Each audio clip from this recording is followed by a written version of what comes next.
Estimados alumnos, vamos a proceder a la clase de Teoría General del Proceso para la sección para la sección D.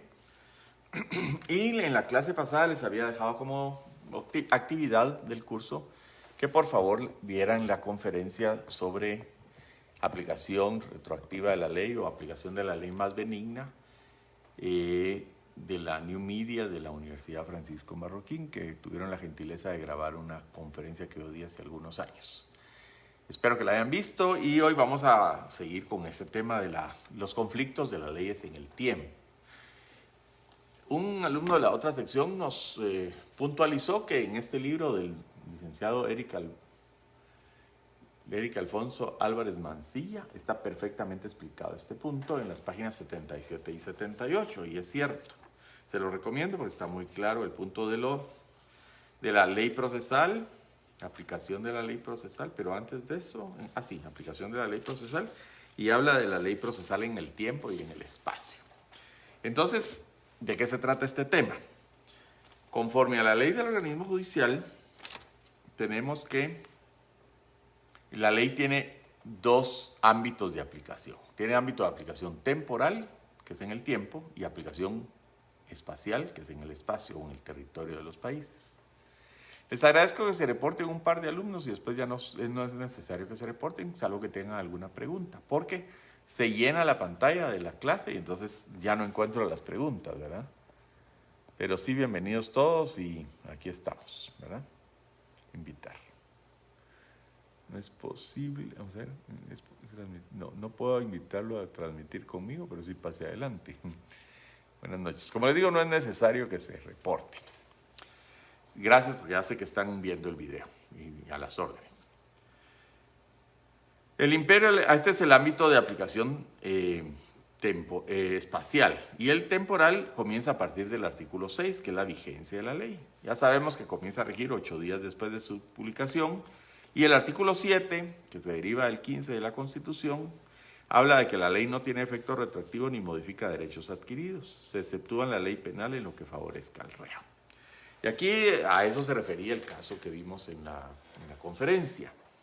Estos dos personas que fueron condenadas por asesinar para robar a unos comerciantes, que aceptaron en primera instancia su responsabilidad, fueron condenados a pena de muerte en primera instancia, y en segunda instancia la apelación la perdieron y después interpusieron recurso de casación y lo perdieron, no lo declararon con lugar, no se anuló la sentencia.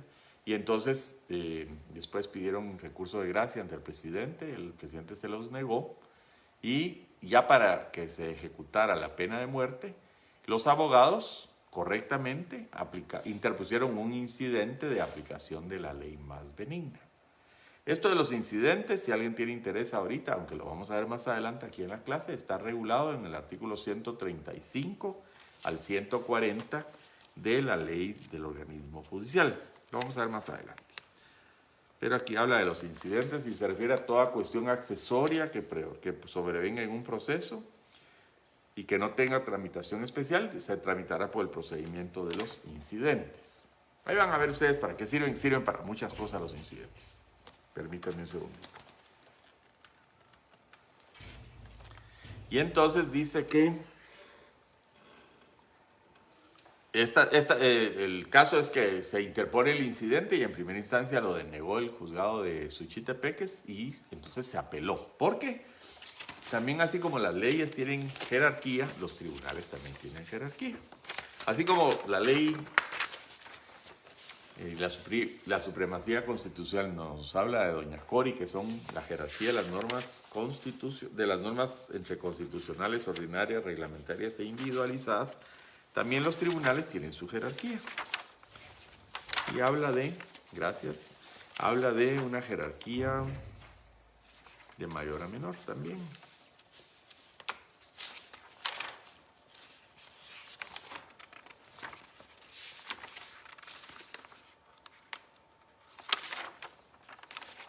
Creo que se me perdió la hoja donde había hecho esa explicación. Aquí va a estar. Si no la repetimos, no es nada complicado. Vamos a repetir aquí porque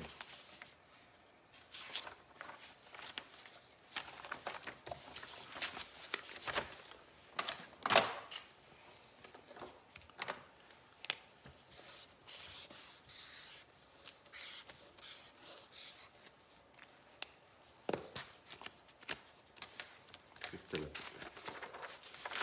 Entonces la jerarquía de los tribunales, solo para que entendamos este punto, es que en primer lugar, los tribunales de grado jerárquico más alto dentro del organismo judicial se llama Corte Suprema de Justicia, que son los que conocen los recursos de casación que se interponen contra las sentencias de las salas de apelaciones.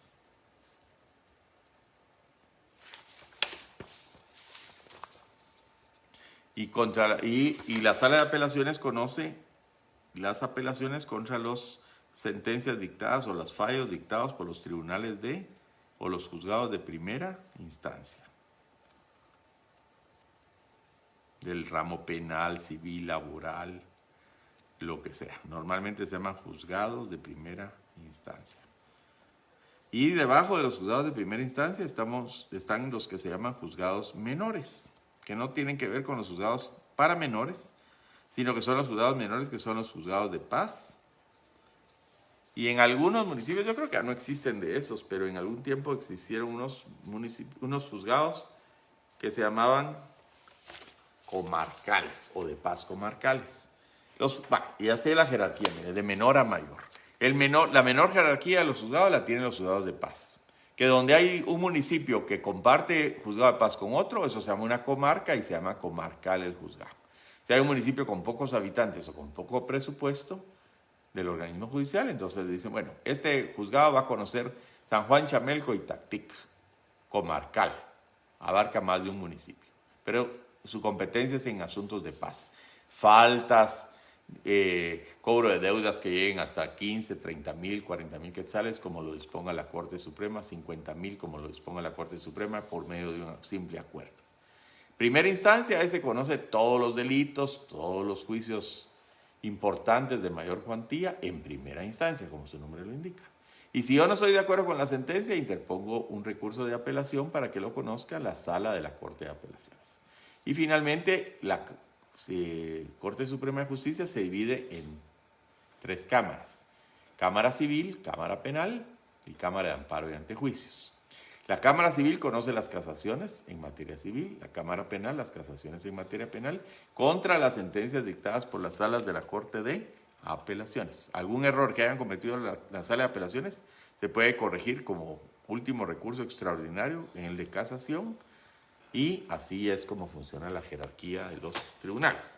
Entonces, ¿qué pasó con este incidente de aplicación de la ley más benigna? Ya cuando iban a aplicar la pena de muerte, vienen los abogados e interponen en el juzgado de Suchitepeque, en Mazatenango, un incidente de aplicación de la ley más benigna. ¿Con base en qué? Con base en el artículo 15 de la Constitución, no sé cuál haya sido en esa época, porque era otra Constitución, era la que estaba promulgada en 1965, la que entró en vigencia en 1965, pero creo que también era el artículo 15. ¿Qué dice el artículo 15? Y retroactividad de la ley. La ley no tiene efecto retroactivo, salvo en materia penal cuando favorece al reo. Y verán ustedes que yo lo marqué en amarillo porque yo tengo la costumbre de que las excepciones, o los salvos, los peros, yo los marco en amarillo.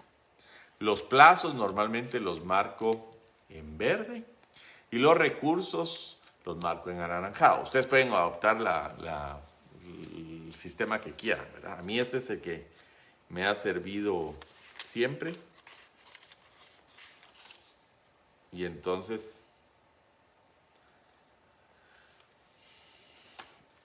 yo así aquí por ejemplo, si ustedes ven aquí en este Código Procesal Penal, aquí marqué yo, toda audiencia que no tenga señalado plazo se entenderá por 3 días. Y entonces yo lo pongo en verde, porque yo sé que cuando yo busco un plazo, tiene que estar marcado en verde. El recurso tiene que estar marcado en anaranjado. ¿Qué recurso cabe? Pues recurso de casación o rectificación. Aquí está, miren. Recurso de queja o curso de queja, y aquí está la rectificación, ¿verdad?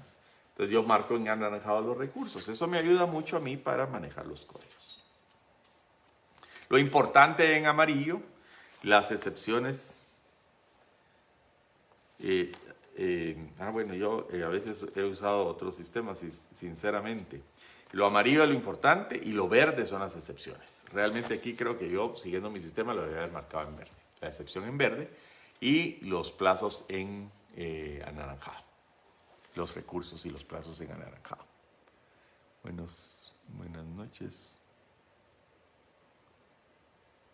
Buen dato. Muy bien, gracias. Muy bien. Les agradezco mucho. Entonces, adapten el color que quieran, solo que sigan con el mismo sistema para que les funcione, ¿verdad? Los colores que ustedes quieran. Entonces, ¿qué hacen? Le dicen a la sala, al tribunal de Mazatenango, que por cierto deniega el incidente, y entonces apelan ante la sala de la Corte de Apelaciones. La sala tiene 3 miembros, 3 magistrados. Y aquí las decisiones, tanto en estas salas como en estas, que son tribunales colegiados quiere decir que no solo es un titular como muchos juzgados de paz y de primera instancia, sino que hay más de uno. Y entonces aquí la sala se vota 2-1 o 3-0. Y los magistrados de la Corte Suprema de Justicia se dividen en cámaras de 4 miembros. Ahí votan también. No sé qué hacen cuando hay empate, porque debiera de ser un número impar. Lo técnico es que sea un número impar, pero aquí no me pregunten por qué las cámaras son números pares. Creo que le dan voto decisivo al presidente. Ese creo que es el sistema con que... O sea, tiene doble voto el presidente, para que no haya empates. En fin, deniegan el recurso del incidente de aplicación de la ley más benigna porque consideran que no pueden reabrir el proceso con base en un artículo parecido a este 211 de la Constitución, que dice instancias en todo proceso. En ningún proceso, 211 de la Constitución, en ningún proceso habrá más de 2 instancias y el magistrado o juez que haya ejercido jurisdicción en alguna de ellas no podrá conocer en otra ni en casación en el mismo asunto sin incurrir en responsabilidad. Ningún tribunal o autoridad puede conocer de procesos fenecidos, salvo los casos y formas de revisión que determine la ley. Entonces, digamos, si el sistema que vamos a emplear es que lo importante es en amarillo, pues vamos a poner en amarillo, ningún tribunal o autoridad puede conocer de procesos fenecidos. Eso sería lo importante. Y en verde, que aquí creo que no tengo marcador verde en este momento, le pondríamos la excepción. Salvo los casos y formas de revisión que establece la ley. En la época en que se conoció este caso de los tanateros de Mazatenango, que al final los pararon fusilando, y así termina la película, no les aplicaron retroactivamente la ley más favorable. Y a mi juicio esa fue una interpretación incorrecta de la ley, porque además de que se violó el principio de indubio pro reo, de que si hay un caso de dudosa interpretación, hay que interpretarlo en la forma que más favorable sea para el procesado o para el reo, indubio pro reo, se dice en latín. Además, la Constitución era clara, decía, la ley no tiene efecto retroactivo, salvo en materia penal cuando favorezca al reo. No es si quiere el juez o el magistrado aplique la ley retroactivamente, aplíquela, tiene obligación de aplicarla retroactivamente, porque cuando favorezca al reo. ¿Cuál es el caso? Lo primero que hay que decir es que las leyes tienen una vigencia determinada, ¿verdad? Hay una ley que tiene una vigencia y que se termina hasta que es derogada por otra ley. ¿Y eso dónde está regulado? Pues ustedes lo pueden ver en la ley del organismo judicial, en el artículo 8, que dice derogatoria de las leyes. Las leyes se derogan por leyes posteriores. Y aquí hay cuatro supuestos. Por declaración expresa de las nuevas leyes. Ya leímos en la otra clase que decía en este 5192, que es el Código Procesal Penal que está vigente, en el artículo 553, dice Código Procesal Penal. Se deroga el decreto 5273 del Congreso. Esto lo que nos está indicando es el decreto número 52 del año 1973 del Congreso. Código Procesal Penal y el Código Procesal anterior, sus reformas y las leyes que se opongan al presente código. Aquí hay 2 tipos de derogatoria. Expresa, porque está diciendo, ese decreto caput, derogado. Y todo lo que se le oponga a este nuevo decreto queda derogado. Esa es una derogatoria tácita. ¿Verdad? Porque expreso es que yo digo, se termina. Y si yo digo, todo lo que se oponga a esta nueva ley queda derogado, esa es una derogatoria tácita. No lo está diciendo, pero de hecho se deroga. Y de ahí hay una situación de que la derogación puede ser parcial o total. Parcialmente en el B, parcialmente por incompatibilidad de disposiciones contenidas en las leyes nuevas con las precedentes. Aquí está diciendo, si hay algo que se oponga a este nuevo código, queda derogado. Derogatoria parcial por incompatibilidad. Y totalmente porque la nueva ley regula por completo la materia considerada por la ley anterior. Este Código Procesal Penal contiene todo lo que el Código Procesal Penal anterior tenía, derogado. ¿Verdad? Ahora aquí hay una cosa interesante, que en España o Argentina no le llaman derogación total, sino que a la derogación nuestra total le llaman ellos abrogar. Técnicamente una ley que se deroga o que pierde totalmente su vigencia queda abrogada. Entonces ellos hablan de una abrogación cuando es total y de derogación cuando es parcial. Aquí en Guatemala tenemos más sencillo la vida porque decimos se deroga total o parcialmente, así como lo dice la ley del organismo judicial en el artículo 8. Y también se puede derogar la ley total o parcialmente por declaratoria total o parcial de inconstitucionalidad dictada en sentencia firme de la Corte de Constitucionalidad, porque conforme al artículo 268 y siguientes de la Constitución, 268 y siguientes de la Constitución, ahí están las funciones de la Corte y ustedes van a ver en las funciones en el 272, inciso A, que dice, la Corte de Constitucionalidad tiene las siguientes funciones. A, conocer en única instancia de las impugnaciones interpuestas contra leyes o disposiciones de carácter general, objetadas parcial o totalmente de inconstitucionalidad. Entonces, si yo considero que una ley, se me ocurre cuál pudiéramos someter a examen. Digamos la ley de extinción de dominio. La ley de extinción de dominio ha sufrido ha sido sometida 14 veces, creo yo, a examen de inconstitucionalidad y nunca la han declarado inconstitucional.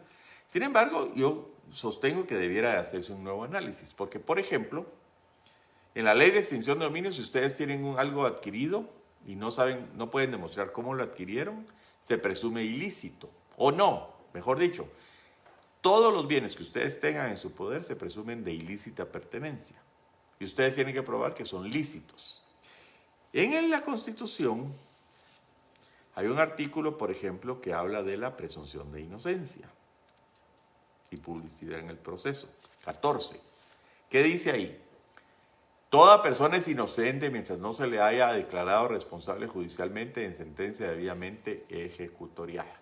O sea, todos nacemos inocentes para el derecho, y hasta que el Ministerio Público no logra probar nuestra culpabilidad en un tribunal, no se destruye esa presunción de inocencia.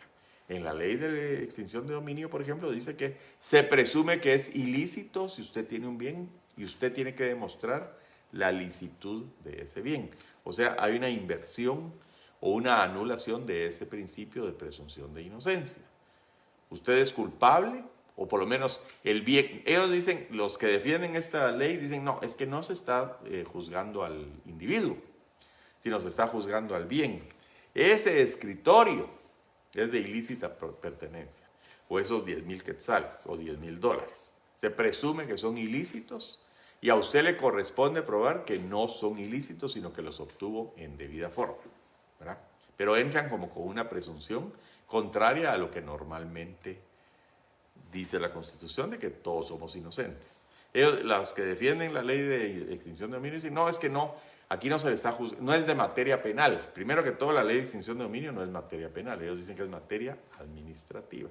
Y no se trata de juzgar a la persona, sino privar, no privar porque tampoco se usa ese término, extinguir o disolver el vínculo de propiedad que hay entre el bien y el titular. Porque se considera que este bien que usted no pudo probar que era de lícita procedencia, entonces se considera que es ilícito. Y le dan 3 días o 7 días para que se presente personalmente y no por apoderado a demostrar que ese bien lo adquirió legítimamente. Y si no, se lo extingue. Con lo cual, muchos dirían que se está violando el artículo 12 de la Constitución, que dice que la defensa de la persona y sus derechos son inviolables. Nadie puede ser condenado ni privado de sus derechos sin haber sido citado, oído y vencido en proceso legal ante juez o tribunal competente y preestablecido. Si a alguien le quitan la propiedad en forma diferente a la que dice aquí, que tiene que ser en un proceso legal ante juez o tribunal competente y preestablecido, y dicen, no, usted no se presentó, tenía 7 días para venir a demostrar que el bien era lícito, no se lo quitan, extinguen el vínculo, disuelven el vínculo entre el titular y el bien. Ninguna persona puede ser juzgada por tribunales especiales o secretos o por procedimientos que no estén establecidos legalmente. Aquí sí el procedimiento está establecido legalmente, pero habría que ver si en la forma en que se está funcionando no se contraviene el 12 o el 14 de la Constitución, entre otros. Además, por ahí hay que en ningún proceso habrá más de 2 instancias y hay unas leyes ahí como la de lavado, la extinción de dominio, que dicen que si usted no fue condenado en un primer juicio por lavado, puede ser después procesado por defraudación o por algún otro delito, ¿verdad? Entonces ya no lo pudieron condenar por uno, pero entonces otro. Y eso contraviene que nadie puede ser procesado 2 veces por el mismo delito, que también está en la Constitución, y lo van a encontrar ustedes en el Código Procesal Penal también, ¿verdad? No puede haber doble juicio por el mismo hecho, ¿verdad?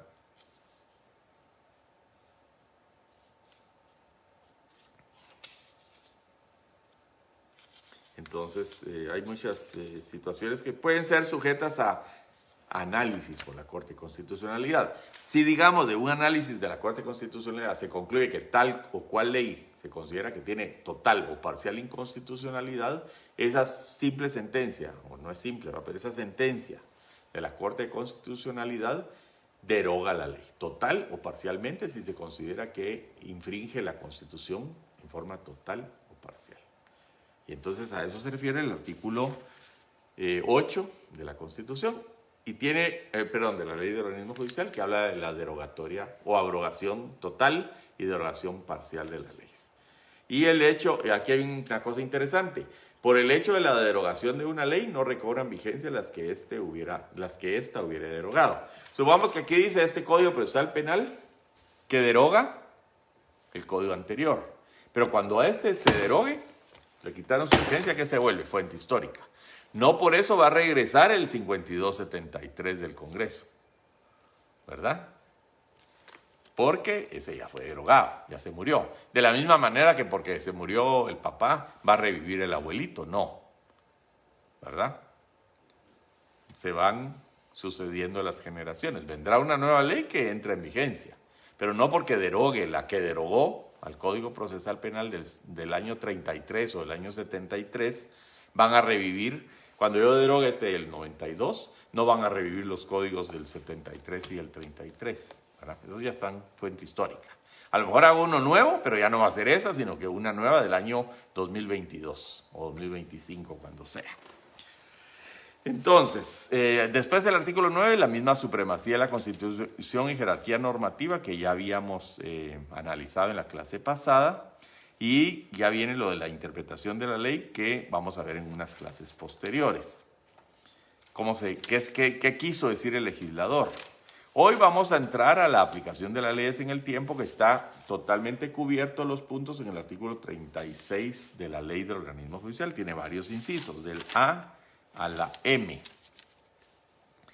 Y entonces, por ejemplo, ahí nos dice que ámbito temporal de validez de la ley. Estamos hablando de conflicto de leyes en el tiempo. Los conflictos de leyes que resultaren de la aplicación de leyes dictadas en diferentes épocas se decidirán con arreglo a las disposiciones siguientes. Por ejemplo, el A dice: el Estado civil adquirido conforme a la ley vigente a la fecha de su constitución subsistirá aunque éste pierda su vigencia, pero los derechos y obligaciones anexos a él se subordinarán a la ley posterior, sea que ésta constituya nuevos derechos u obligaciones, sea que modifique o derogue los antiguos. ¿Qué está diciendo aquí? Que supongamos que yo me casé cuando había una norma que permitía que los notarios casaran, o que los ministros de culto casaran, o que los alcaldes casaran. Y el día de mañana viene una nueva ley que dice no.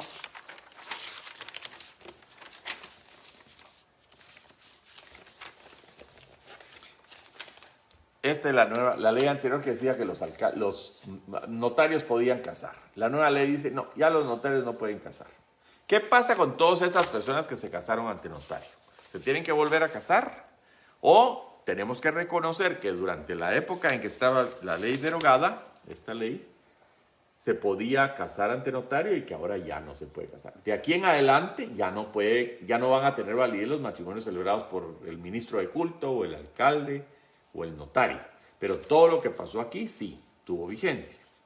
Entonces, la ley sigue rigiendo, o los derechos adquiridos bajo una ley no se pierden porque ésta se derogue, porque eso, digamos que sería un caos, porque lo que necesitamos es certeza jurídica, ¿verdad? Y entonces tenemos aquí el artículo 7 que dice que la ley no tiene efecto retroactivo ni modifica derechos adquiridos, salvo lo que ya dijimos, la ley penal, en lo que favorece al reo. Las leyes procesales tienen efecto inmediato, salvo que la propia ley determine. Aquí tenemos también una distinción entre ley sustantiva, que es esta del régimen de matrimonio, la forma de casarse, etc., y la ley procesal. ¿Cuál es la ley procesal? Es la que determina qué tienen que hacer las partes o cómo se tramita un proceso. Y para no hacernos tantas bolas, aquí en el artículo 36, inciso L, no, perdón, en el inciso K, dice, en todo acto o contrato se entenderán incorporadas las leyes vigentes al tiempo de su celebración. ¿Qué quiere decir eso? Yo no tengo que copiar en una compraventa todas las leyes que tienen que ver con la propiedad y el traspaso de dominio y demás. Ahí está el Código Civil vigente y todo lo que yo haga aquí conforme a mi contrato de compraventa va a estar regido por la ley que está vigente cuando celebro mi contrato de compraventa, ¿verdad? Yo celebré mi contrato de compraventa aquí y todas las leyes que están vigentes durante la época en que yo celebré el contrato se van a tener incorporadas dentro del contrato, salvo las referentes a la forma de... Aquí está la definición. En todo acto o contrato se entenderán incorporadas las leyes vigentes al tiempo de su celebración. Se van a entender, si ustedes lo analizan, como ley sustantiva. Porque después está la excepción, exceptuándose las concernientes al modo de reclamar en juicio los derechos que resultaren de ellos. ¿Cuál es la forma de reclamar en juicio los derechos que resultaren de ellos? Pues son las leyes procesales, ¿verdad? Porque estamos hablando de que el derecho sustantivo... Yo me casé bajo el régimen de comunidad gananciales, digamos, aquí, cuando estaba vigente esto. O una pareja se casa cuando está vigente el régimen de comunidad gananciales. Y aquí se quieren divorciar y ya no hay comunidad gananciales, sino que ahora ya solo se permite comunidad absoluta, por decir algo. Cuando se casaron había comunidad gananciales y cuando se están divorciando, la ley que está vigente es únicamente comunidad absoluta. O aquí permitía separación absoluta y aquí solo permite comunidad absoluta. ¿Qué aplica? Pues lo que dice aquí es que la que estaba vigente cuando se celebró el acto o contrato, salvo la forma de discutir en juicio, que si es juicio oral, que es juicio escrito, si son 30 días, que si son 20 días, que si... Toda esa receta vamos a aplicar la ley nueva porque el artículo 7 dice que las leyes procesales de la ley del organismo social nos dice claramente que las leyes procesales tienen efecto inmediato. Entonces, lo que se entiende incorporado en un contrato o en un acto es la ley sustantiva, pero no la ley para discutir esos derechos derivados del contrato o del acto. No sé si queda claro. Supongamos que el contrato de arrendamiento tiene determinadas normas sustantivas, que hay que pagar la renta, que si 2 meses se pasan sin que se pague, se puede pedir la desocupación, que las mejoras no son abonables, algo que se hubiera pactado, que el plazo no es prorrogable, sino que tiene que ser por cruce de cartas o lo que diga la ley en ese momento. Pero viene una nueva ley procesal que dice, no, mire, todo lo de desahucios, todo lo de arrendamiento se tramitaba por el juicio sumario de desahucio, que es un juicio escrito, así estaba.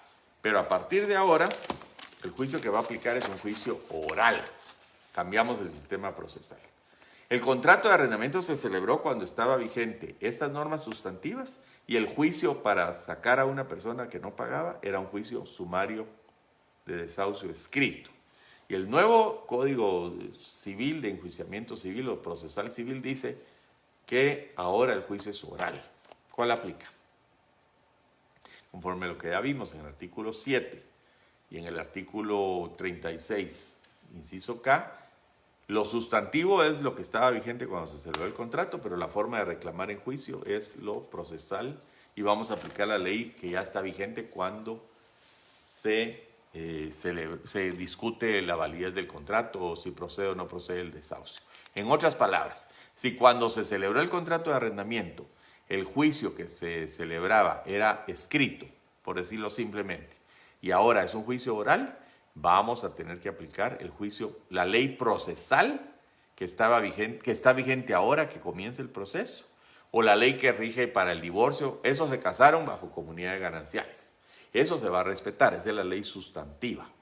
Pero para divorciarse o para tramitar la herencia, porque uno de los dos se murió, vamos a usar la ley que está vigente cuando se demanda el divorcio o cuando se tramita el sucesorio o la herencia, ¿verdad? No sé si se cacha esto, se logra ver la diferencia. Ley procesal se aplica a la que tiene efecto inmediato, dice el artículo 7, ¿verdad?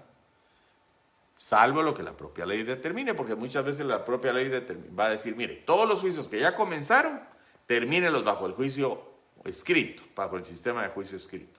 Los nuevos, comencémoslos ahora con el juicio oral. Pero para no hacer relajo, ¿verdad? Es como aquí en la facultad, cambiaron el pensum, se supone que como no se han graduado, el que no ha ganado todas las clases y no ha ganado los privados no es abogado, pero perjudicaría si cambian el pensum cuando a media carrera le dicen, mire, usted ya estudió, ya ganó 8 semestres, pero el último año le tocaba, y como cambió el pensum, ahorita comienza en primer semestre. Se volvería un problema, ¿verdad? Porque se está irrespetando los derechos de los que ya ganaron 8 semestres. Entonces lo correcto sería decir, vamos a cambiar el pensum y aplicará a los que se inscriban en el año entrante. Los que ya se inscribieron en este año y los que ya se habían inscrito en los años anteriores, terminen su carrera conforme al pensum anterior. Eso es lo que puede hacer la ley procesal. Es decir, el juicio para divorcio o para juicio laboral era escrito y ahora va a ser oral. Entonces, eso se aplica para todos los casos que comiencen a partir de ahora. Pero los casos que están en proceso, en trámite, mejor terminen como estaba el anterior, porque tal vez no es compatible un sistema con el otro. Entonces, mejor sigamos, ya comenzó el juicio, terminémoslo con ese sistema, el que está cuando se comenzó. Los nuevos juicios que comiencen a partir de la vigencia de la nueva ley, que comiencen con el nuevo sistema, para no hacer un Frankenstein ahí, ¿verdad? Entonces son principios de lógica y de respetar los derechos adquiridos.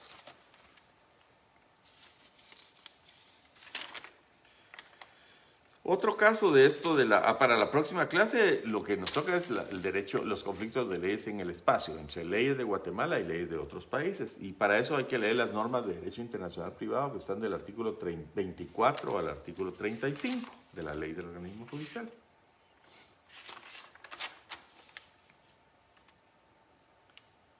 Y por favor terminan de leer los incisos del artículo 36. Y aquí les dicen el M, ahí les da el concepto cabal de derecho procesal o de normas procesales para que las diferencien de las normas sustantivas.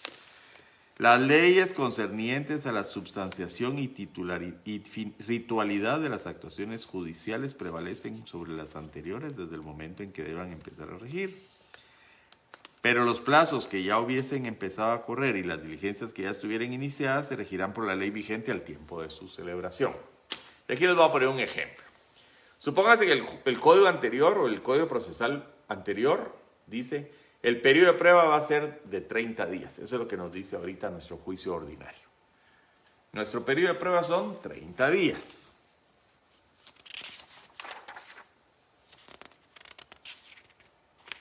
Pero viene una nueva ley y nos dice, no, es muy largo el periodo de prueba de 30 días. Démosles 20. Entonces, voy a poner lápiz. lapicero porque es que no quiero.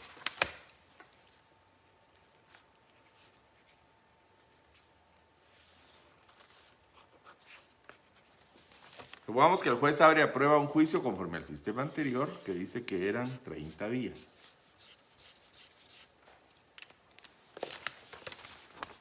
Hoy se abre el juicio a prueba por 30 días. Y cuando van 10 días de periodo de prueba, asumamos que van corridos 10 días, viene una nueva ley y dice, no, muy largo el plazo de prueba de 30 días, pongámoslo de 20. Ya van 10 días y entonces entra en vigor un nuevo código que dice que el periodo de prueba ya no es de 30, sino que es de 20. Comenzó a correr aquí. Entonces, lo que deberíamos hacer, como son de efecto inmediato las leyes procesales, sería comenzar a correr, a contar los 20 días. A partir de este día ya van 10, solo me quedan 10 días de prueba, ¿verdad? Pero eso no sería correcto, porque ya teníamos un periodo abierto de 30 días a prueba, y hoy resulta que por disposiciones de la nueva ley me lo reducen, le quitan 10 días y solo tengo 20 días, de los cuales ya corrieron 10. Entonces, para evitar esas inconveniencias, del inciso M del artículo 36 dice: las leyes concernientes a la substanciación y ritualidad de las actuaciones judiciales prevalecen sobre las anteriores desde el momento en que deben empezar a regir. Esto va en congruencia con el artículo 7, que dice que la ley procesal tiene efecto inmediato, salvo lo que la propia ley disponga. Pero, y aquí viene la excepción a la regla, los plazos que ya empezaron a regir a correr, dice aquí, y las diligencias que ya estuvieran iniciadas se regirán por la ley vigente al tiempo de su iniciación. Entonces, en el caso concreto de esto, si yo les hiciera en el examen una pregunta que dijera, se corrió periodo de prueba por 30 días, pero el día 10 viene una ley que dice que el periodo de prueba es de 20 días, ya no 30, sino 10. ¿Cuántos días quedan de prueba? Ya llevamos 10 y se recorta a 20, solo nos quedan 10 días. No sé si se entiende esto, ¿verdad? Eso sería lo normal.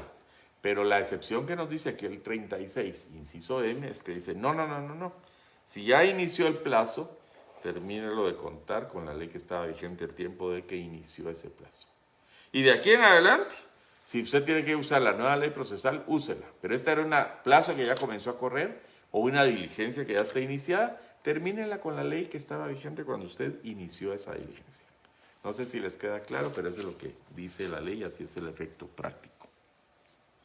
Entonces, aquí lo que vemos es que hay dos conceptos antagónicos, que se resumen en lo que se llama la extractividad de la ley, y ahí es donde el licenciado Álvarez Mancilla nos aporta en los artículos 77 y 78 una excelente explicación, no solo en esos artículos, en todo el libro es una joya, y nos habla de la retroactividad y su contraria, que se llama la ultraactividad. Porque si ustedes lo analizan, supongamos aquí, vamos a poner un ejemplo del IVA. Supongamos que la ley actual dice que el IVA tiene una tasa del 12%. Y el día de mañana viene una nueva ley, que ojalá que me hicieran caso, porque yo siempre he venido proponiendo eso, que el IVA se baje al 10%. Por muchas razones. Una de las más simples es que es muy fácil calcular el 10% de una cantidad. Solo se le corre una cifra, el punto decimal, y ya tiene usted el 10%. De 536.914, probablemente el 10% es 53.119, algo así. Es muy fácil hacer la cantidad. En cambio, el 12 ya no es tan fácil, y menos el 15, ¿verdad? Además, no solo por eso, a más impuestos, menos recursos hay para promover inversión, para generar fuentes de trabajo, de riqueza y de bienestar. Y a menos impuestos, pues queda más liberado el dinero para que la gente lo invierta en crear trabajo. Y inclusive hay estudios, aunque ese tema es de derecho tributario, creo que se llama campana de Gassel, no estoy seguro ahorita cómo se llama el que creó esta figura, pero él decía, si usted le sube la tasa a un impuesto, al principio va a lograr más recaudación. Si la cerveza, por ejemplo, paga el 1%, de cada 7 quetzales que cueste una cerveza, pues usted va a cobrar 7 centavos. Si le sube al 2 van a ser 14, si le sube al 3 van a ser 21, 37 por 4, 28, 7 por 5, 35, etc. Y puede seguir subiendo, ¿verdad? Y a lo mejor en el caso de la cerveza sí aplique, pero va a llegar un momentito en que si el impuesto, digamos, llega al 30% del precio de la cerveza, ya la gente la piensa y dice, está muy alto el precio de la cerveza. Mejor voy a buscar un satisfactor diferente o dejo de tomar porque ya no puedo. Y en ese momento se invierte la campana porque ya el impuesto llegó a un momento óptimo, digamos, donde hasta ahí se logró subir la recaudación y aquí comienza a bajar la recaudación porque ya esa tasa es demasiada y sube. ¿Qué pasa con la gasolina?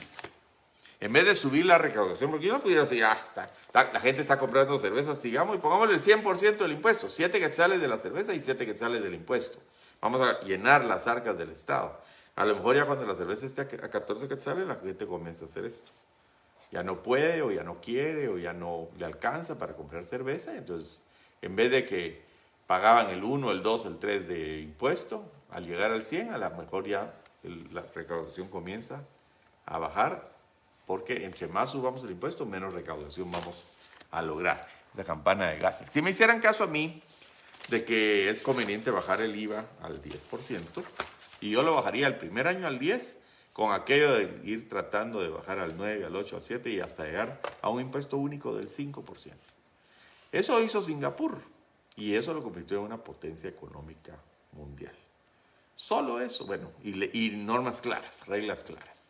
Muchos hablan de que el derecho es bastante estricto, prohibido comer chicle en la calle. En el país no existe la goma de mascar porque dispusieron que si alguien come chicle lo tira en la calle y hay que limpiarlo de las calles, contamina, etc. Entonces prohibieron la goma de mascar. Pero bueno, ¿qué pasa? La ley vigente dice que el IVA es al 12 y ahí me hicieron caso y la bajaron al 10. Entonces, ¿qué pasa con los contratos que estaban vigentes, celebrados cuando la ley era la tasa era del 12? Pues, y a mí me están cobrando IVA que no pagué cuando ya está vigente la tasa del 10. ¿Me la van a cobrar al 10 o me la van a cobrar al 12? Me la tienen que cobrar al 12 porque si no, si me aplican el 10 o el 15, la nueva tasa, estamos haciendo una aplicación retroactiva. Estamos poniendo la R de rapidito a esa ley, a esa norma, que no estaba vigente cuando se hizo esta factura y me la quieren aplicar posteriormente. Esa es una aplicación retroactiva.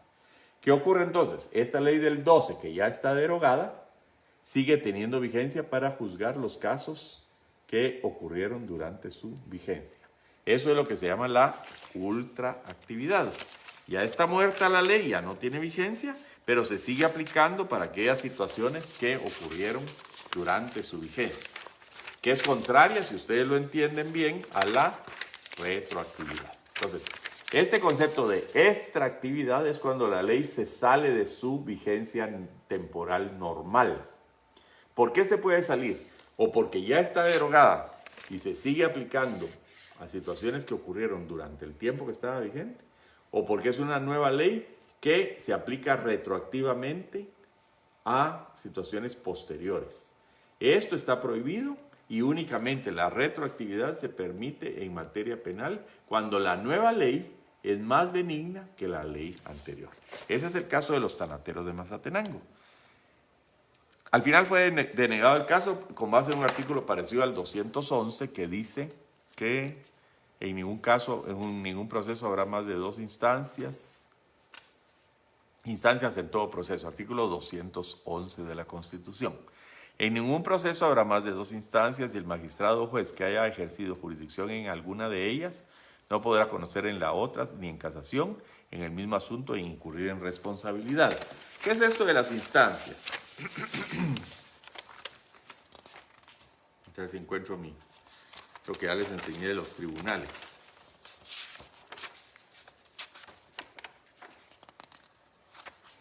Aquí está. ¿Cuáles son las instancias? Dice que solo puede haber 2 instancias. Supongamos que a estas personas las juzgaron en el juzgado de primera instancia de Mazatenango. Primero, probablemente las tuvieron detenidas en el juzgado de paz, pero después de 3 días tienen que pasar el caso al juzgado de primera instancia, porque esto solo es para diligencias urgentes, para recoger el cadáver, para hacer algún tipo de investigación preliminar. no dictan sentencia. El que puede llevar a cabo el proceso y dictar sentencia de homicidio, por ejemplo, es un juez de primera instancia. Como los hechores de estos asesinatos con ocasión de robo confesaron en haber hecho el hecho, haber cometido el hecho, fueron condenados a pena de muerte y esa se apeló y la sala de apelaciones confirmó esa sentencia de pena de muerte. Interpusieron, estas son las dos instancias, son las dos oportunidades que tienen las partes para alegar y probar. Aquí hay periodo de prueba en primera instancia y en segunda instancia. En casación no es una tercera instancia, no es la segunda instancia tampoco. Casación es un recurso extraordinario que permite denunciar y corregir algún error que haya cometido la sala de apelaciones en la aplicación indebida de la ley. Aplicó una ley que no debiera haber aplicado o dejó de aplicar una ley que sí debiera haber aplicado. A mi juicio aquí no se resolvió por casación, sino aquí lo que plantearon fue un incidente de aplicación de la ley más benigna. Ya estaba derogado, la nueva ley que cambiaba el sistema de aplicación de penas contemplaba para ese hecho de que alguien mata para robar o el concurso ideal, que es aumentar la pena máxima del delito más grave en una tercera parte, y ahí son los límites dentro de los cuales el juez fija la pena, que en este caso era de prisión, o concurso real, que era sumarle el límite máximo de todos los delitos cometidos y dentro de ese límite máximo y mínimo establecer la pena conforme a los agravantes o atenuantes que hubiera. O bien, lo que decían estos señores es que, mire, aquí nos está hablando que era asesinato y yo no sé si es asesinato de 30 años de pena o un asesinato con perversidad brutal, como dice el código, y entonces le tengo que aplicar pena de muerte. Me está haciendo hacer un nuevo análisis. Bueno, sí, ¿qué? Lo que está haciendo usted aquí es que recordemos cuál es la estructura de la norma jurídica. La estructura de la norma jurídica es supuesto y consecuencia.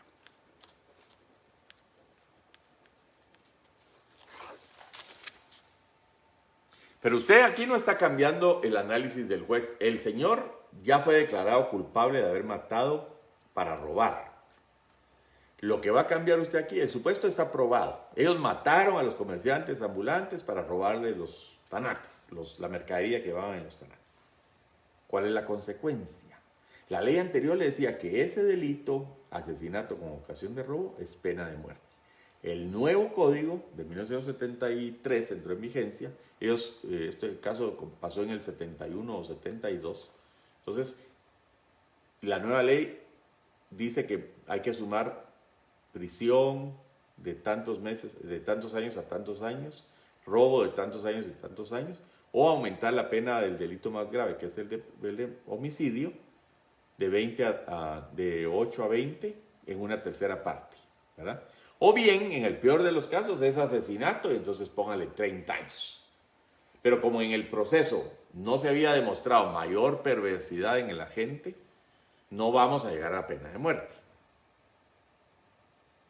O si se hubiera determinado mayor y particular perversidad de la gente que cometió el hecho, entonces ahí tal vez pudiéramos llegar a pena de muerte. Pero los magistrados dijeron, mire, yo no puedo entrar a reabrir ese proceso. Conforme al artículo 211 de la Constitución, ya hay cosa juzgada, hay una sentencia de pena de muerte y eso es lo que yo tengo que aplicar. Pero ¿qué pasa con el artículo 15? Dice, no retroactividad de la ley. La ley no tiene efecto retroactivo, salvo en materia penal cuando favorezca al reo. Como excepción a la no retroactividad, le dice sí retroactividad cuando sea materia penal y la ley nueva sea más benigna. No es si usted quiere, usted tiene la obligación de aplicar retroactivamente la ley penal más favorable al reo, que es lo que debieron de haber hecho en ese caso. Para mí no hubo una aplicación correcta de la ley porque no se cumplió con el artículo. Si bien se ampararon en el artículo similar al 211, que no se podía reabrir el proceso, sí se tenía que haber aplicado retroactivamente. La consecuencia no era cambiar el supuesto. El supuesto estaba aprobado, mataron para robar. Lo que cambia es esta consecuencia de derecho. ¿Cuál es la consecuencia de eso? Pues era pena de muerte, ahora es pena de prisión. Y si ustedes se fijan, aquí en el 211 de nuestra Constitución actual ya habla de que salvo los casos y formas de revisión que establece la ley. Si este caso hubiera ocurrido ahorita, era muy fácil la solución porque ya está resuelta la duda. Habla de casos y formas de revisión que establece la ley. Y entonces aquí habla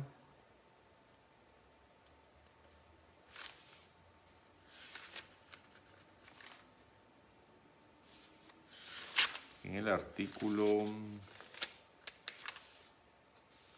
453 del Código Procesal Penal. Como les digo, esto es materia procesal penal, pero para explicar este punto y este caso concreto, tengo que usar este ejemplo. ¿Cuál hubiera sido la solución conforme al Código Procesal Penal actual y conforme a la Constitución en el artículo 211 que dice, salvo los casos y formas de revisión que determina la ley, que debiera estar en verde porque es una excepción?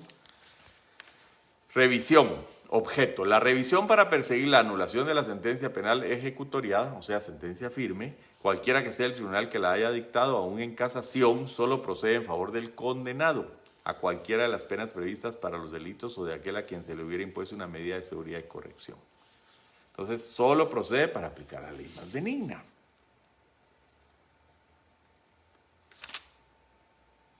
Y aquí están los casos de procedencia en el 456. Dice, son motivos especiales de... A ver.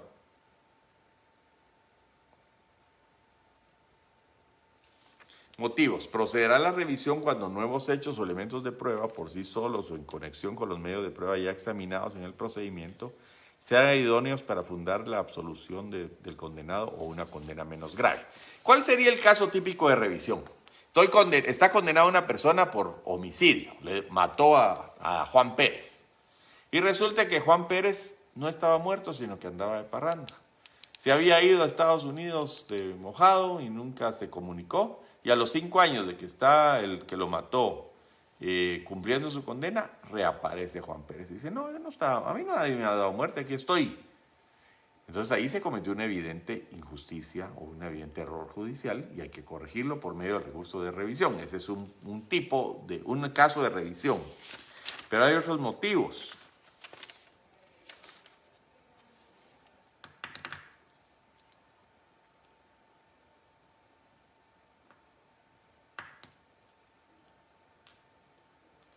El inciso 5, no, el 6 parece que está tachado, sí, 6.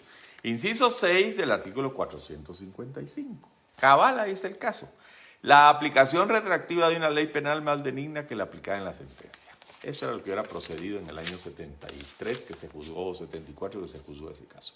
La aplicación de una ley penal más benigna que la aplicada en la sentencia. O sea, en aplicación del artículo 15 de la Constitución, hay que aplicar retroactivamente la nueva ley que es más favorable. Y aquí ya está el recurso de revisión. Eso no existía cuando fue el caso de 1972-73 y al final denegaron la aplicación del INSS. Porque decían también que la pena de muerte se tenía que aplicar después de agotados los recursos.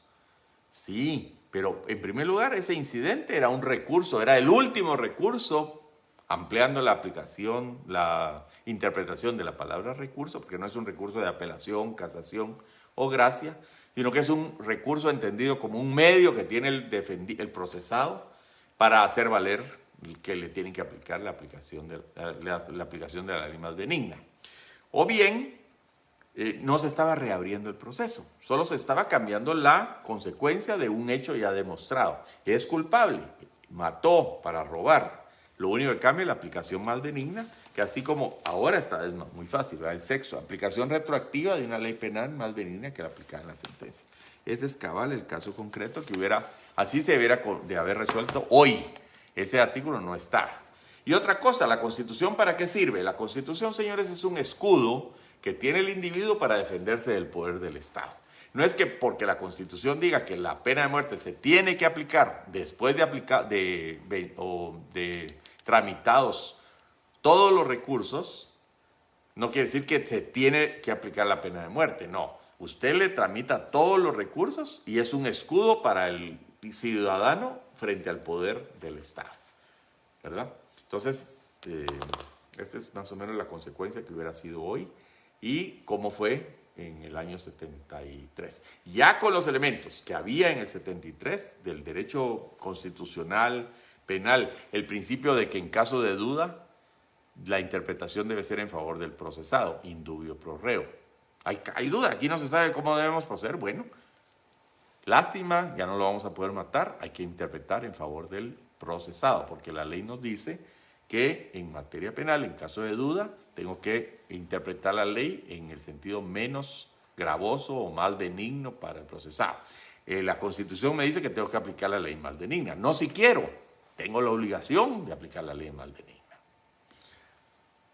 Entonces, no ocurre lo mismo, por ejemplo, con la materia del IVA. Si el IVA, yo dejé de pagar el IVA al 12, cuando el IVA estaba al 12, no voy a decir, mira, ahora es el 10, no. Usted pague su impuesto del IVA del 12, que corresponde a la época en que el impuesto estaba a la tasa del 12. Si ahora lo bajaron al 10, a partir de que lo bajaron al 10 la tasa, pues ahí paga el 10. Pero no me va a decir, ahorita voy a pagar el 10 porque antes tenía que pagar el 12. No, ahí estaríamos aplicando retroactivamente una ley y eso está prohibido por la Constitución porque solo se puede aplicar retroactivamente la ley en materia penal cuando favorezca al reo.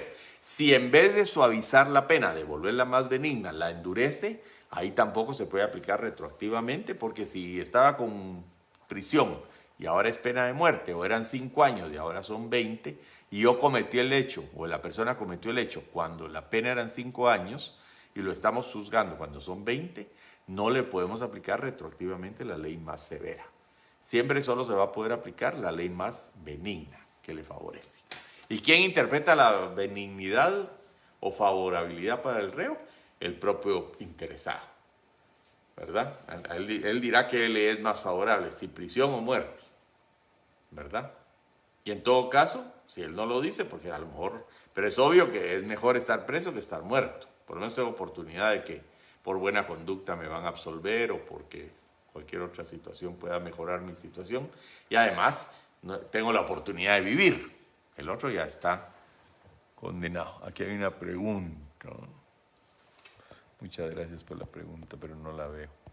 Como les digo, no perdería dinero el Estado con el 10%.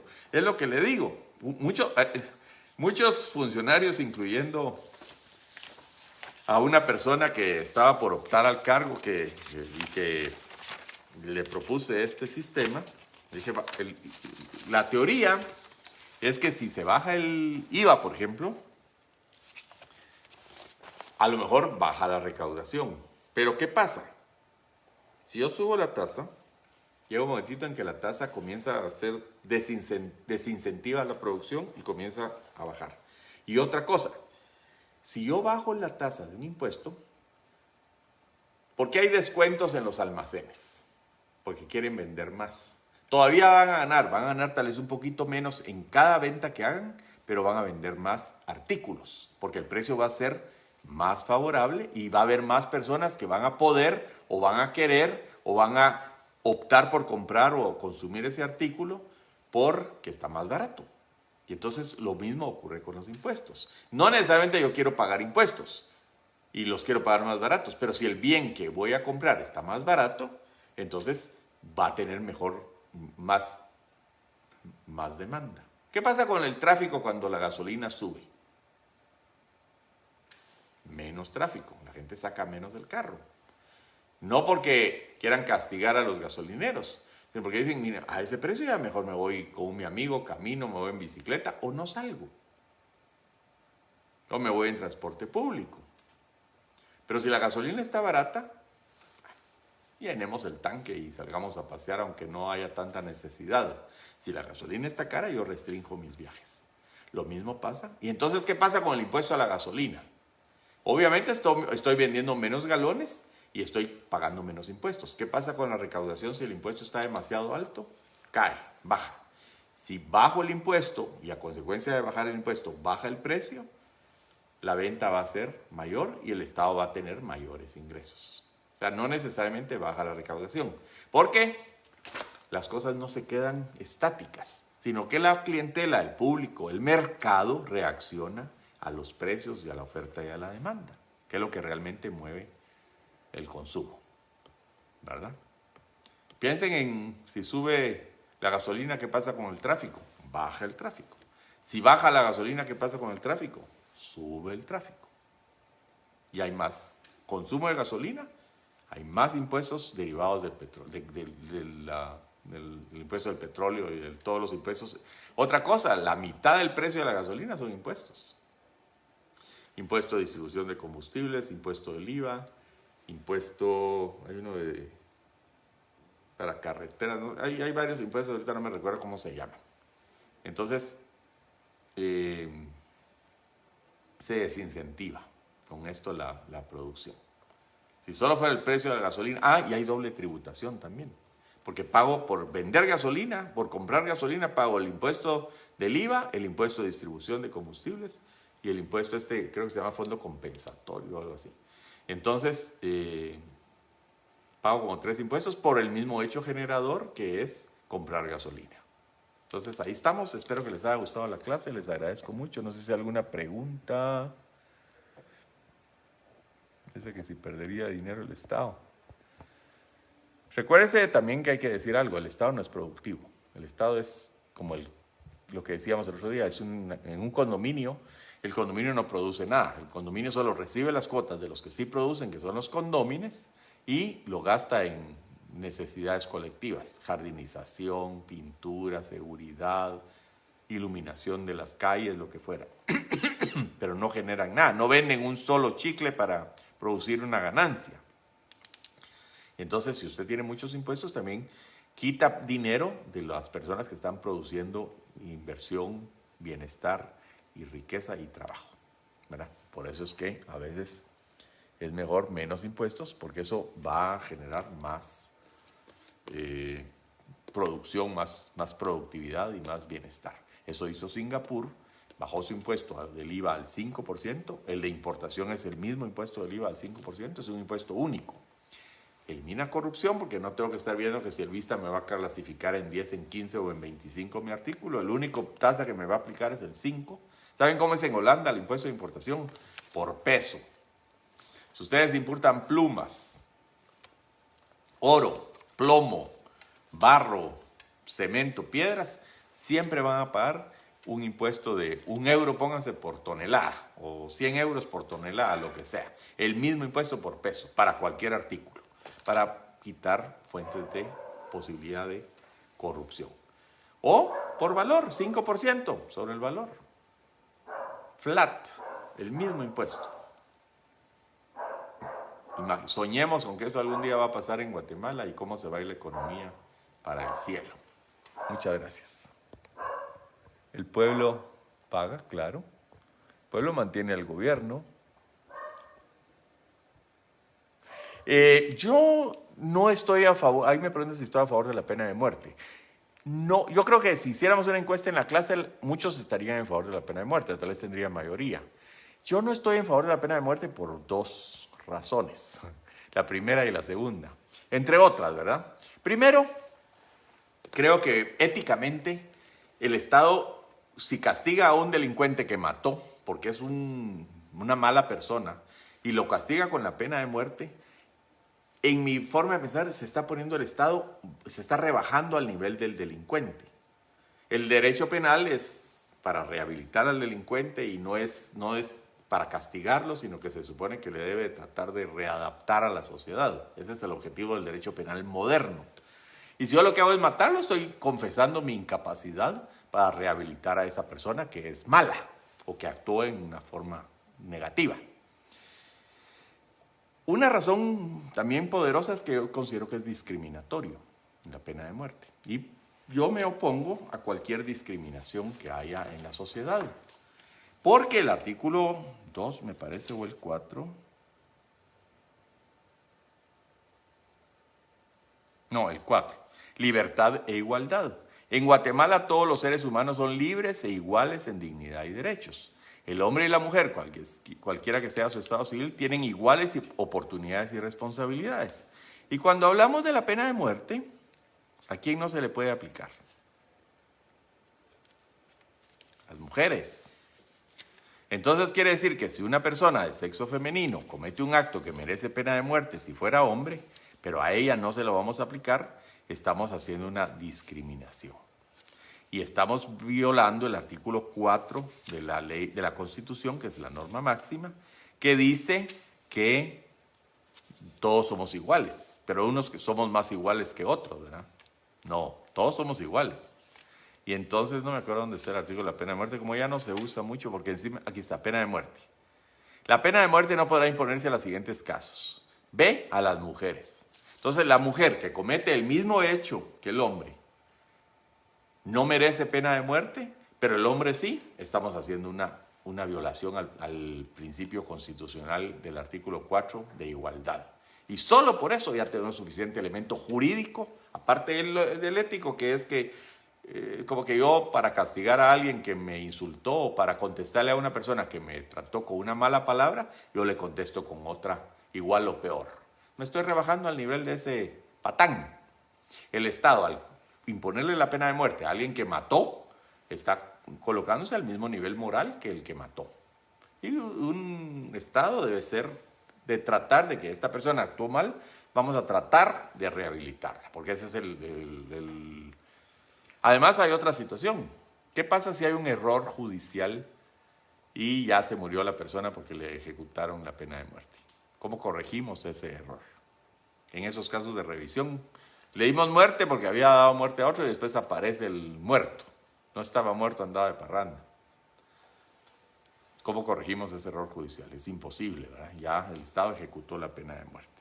Entonces, obviamente, es un tema discutible. Respeto las opiniones de los que estén en favor de la pena de muerte, pero además Guatemala ya se quedó como que sola en ese tema, ¿verdad? Se queda como les dijera yo, Guatemala tiene de vecinos a Belice, a México, El Salvador y Honduras. En ningún país de esos hay pena de muerte.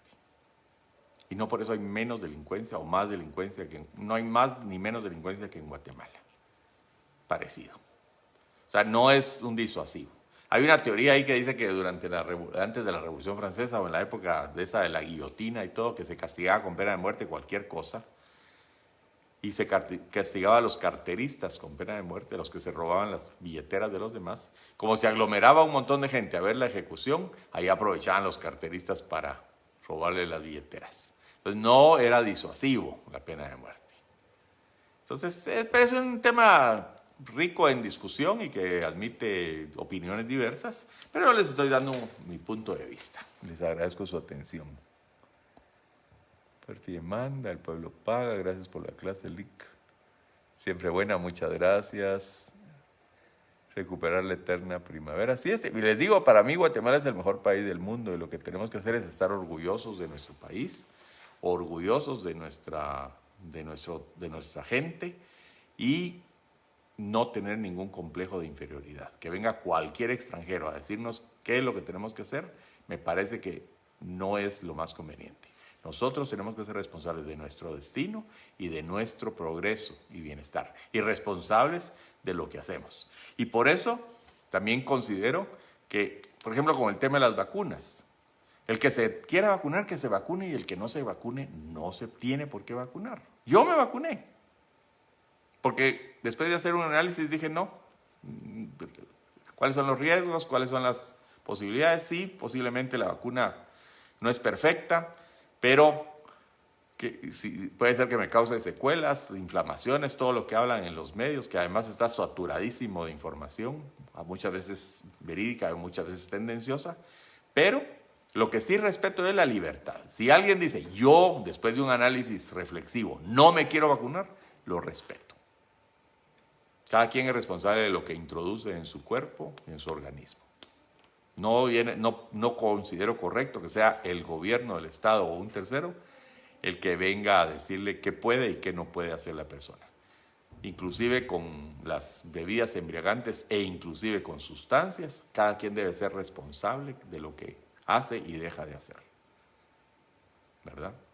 Y eso sería muy sano para bajar el precio, recaudar impuestos sobre ciertos productos que son de comercio prohibido, pero que se venden y que se consumen, y probablemente lo que hay que hacer es como lo que se hizo con el tabaco. Una campaña de educación.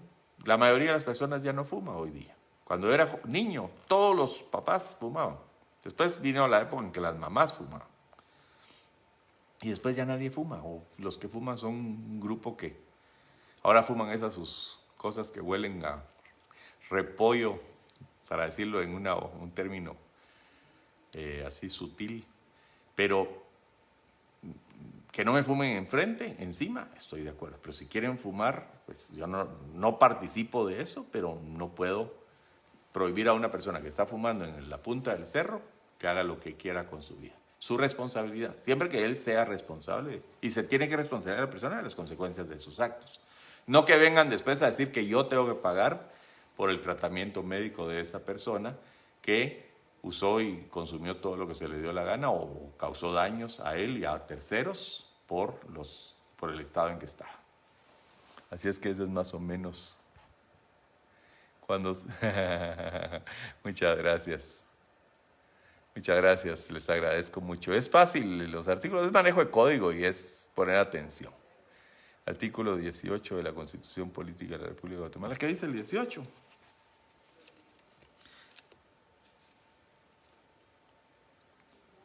Yo no me sé de memoria qué artículo es cuál. Más o menos uno va sabiendo. Pena de muerte, sí, gracias, sí, era el de pena de muerte. Sí, en Guatemala se calcula el impuesto de importación sobre el precio CIF, costo, seguro y flete, pero eso lo vamos a ver en derecho mercantil cuando lleguemos a eso en 10º semestre, ¿no?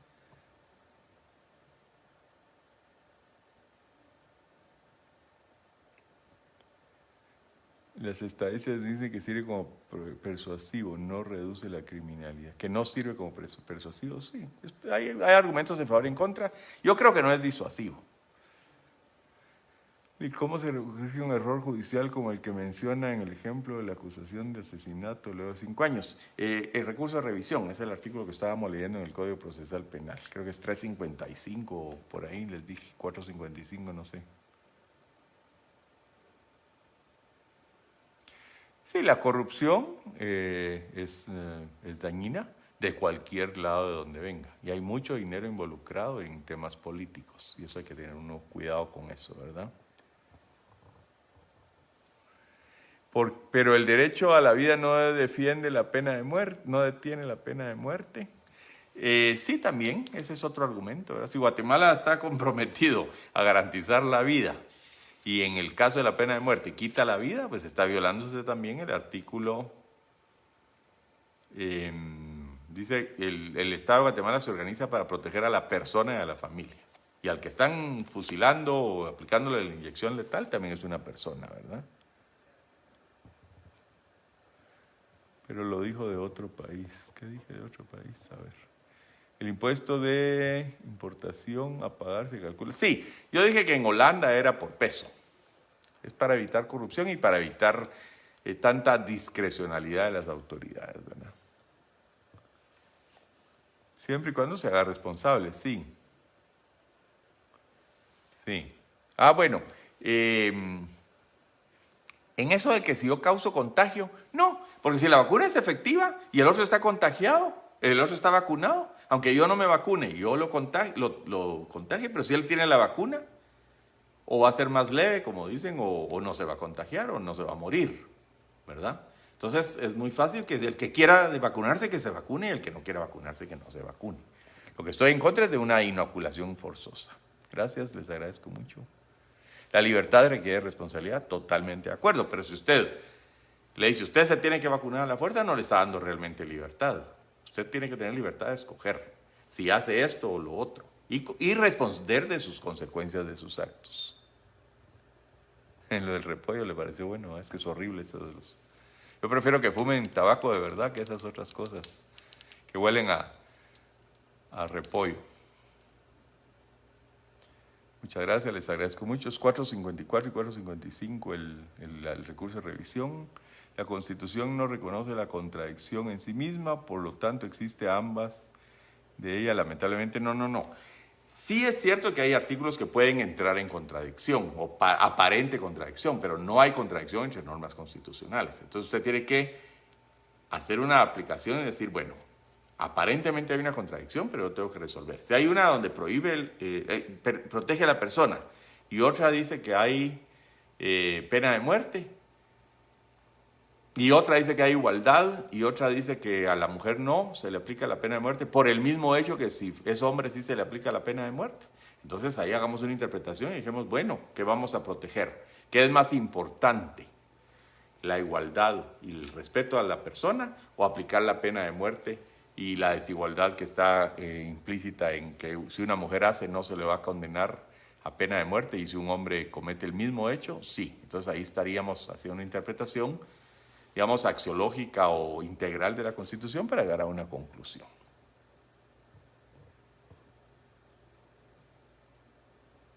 Sí, trabajos forzosos pudiera ser.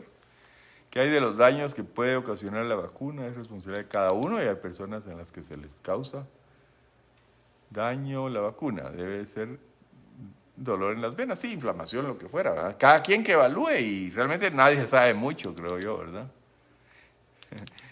Muy bien, muchas gracias. Muchas gracias, les agradezco mucho. Así que no les dé sueño mi curso. Les agradezco mucho. Feliz noche a todos.